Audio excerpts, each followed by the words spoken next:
Siri berlipat berlapik pinang, siri dari Pulau Permata. Sukses itu bukanlah senang, bersulam jatuh dan air mata. Begitulah gambaran suka duka perjalanan seorang anak peniaga sayur yang membesar di sebuah kampung dalam kawasan pedalaman. Hanya berbekalkan beg bersama impian untuk mengubah hidup, beliau ke Kuala Lumpur seusai tamat ijazah pada usia 22 tahun. Takut? Ya, beliau adalah budak kampung yang terasa takut dan gayat melihat bangunan yang tinggi-tinggi. Tapi, memikirkan inilah peluang untuk mengukir impian, beliau paksakan diri. Bertemu jodoh dengan suami kesayangan pada tahun 2005 dan menjadi ibu pada tahun 2006. Beliau bersama suami sama-sama bekerja dan gigih melakukan pelbagai bisnes sebagai wang tambahan. Hasilnya, pada usia 25 tahun, mereka berjaya membeli rumah pertama dan terus konsisten membeli hartanah-hartanah seterusnya. Prinsip beliau, kulit muka setebal poket. Beliau memulakan kerjaya sebagai sales coordinator dengan menjual alam sistem dari pintu ke pintu pada zaman tidak memiliki media sosial. Rejection adalah makanan harian dan dimarah kerana tak capai target itu biasa. Sehinggalah disebabkan kekangan masa bersama keluarga, beliau menceburi bidang HR profesional.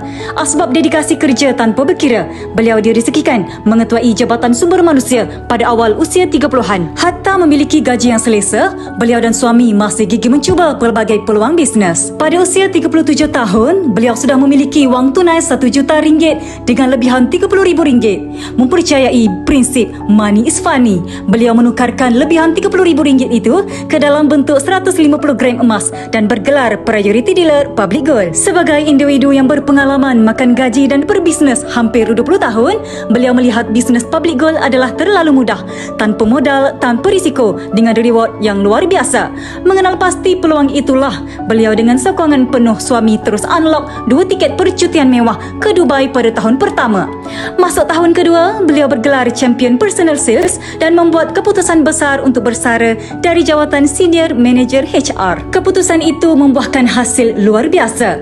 Beliau memecahkan rekod sebagai pemilik tiket terpantas ke Jepun, Swiss, Cape Town, malah 2 tiket ke Budapest hanya dalam tempoh seminggu dan unlock business class pada tahun keempat. Rekod demi rekod dipecahkan termasuk 6 tahun berturut-turut kekal sebagai champion personal sales. Dengan rekod terbaru mencatat jualan peribadi hampir RM50 juta, memecahkan rekod baru dalam sejarah 18 tahun public gold. Pada tahun keempat, pendapatan beliau mencecah lebih 1 juta setahun dan tahun kelima, beliau unlock gelaran FMD Diamond. Melalui platform ini, beliau menghadiahkan sebuah welfare cash kepada suami tercinta dan menambah 4 lagi hartanah, iaitu 2 kondominium di tepi pantai, sebuah unit Soho di Segitiga Emas KLCC dan melalui banglo fund RM1,5 juta daripada public gold, beliau terus unlock banglo bernilai RM3 juta untuk keselesaan anak-anak.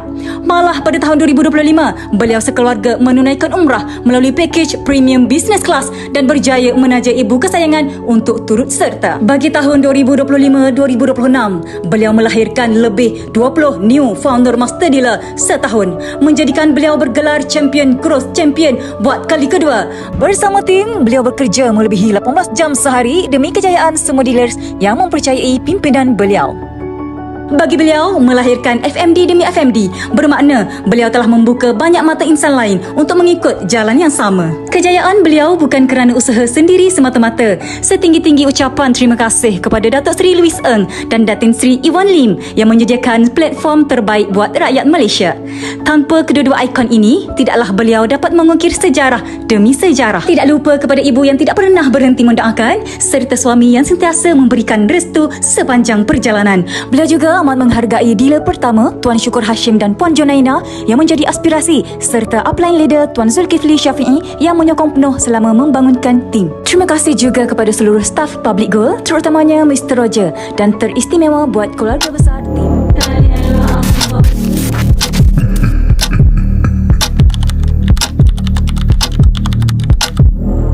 Bonda je terima kasih.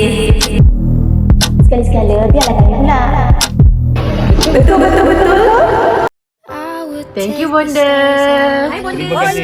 Assalamualaikum, Bonda. Thank you, Bonda. Terima kasih, Bonda. Assalamualaikum, Bonda. Assalamualaikum. Hai, Bonda. Hai, Bonda. Bonda. Terima kasih, Bonda. Hai, Bonda. Hai Bonda. Assalamualaikum, Bonda. Bonda. Beliau yang dimaksudkan adalah Marlia binti Ramli. Words cannot express how much you mean to me.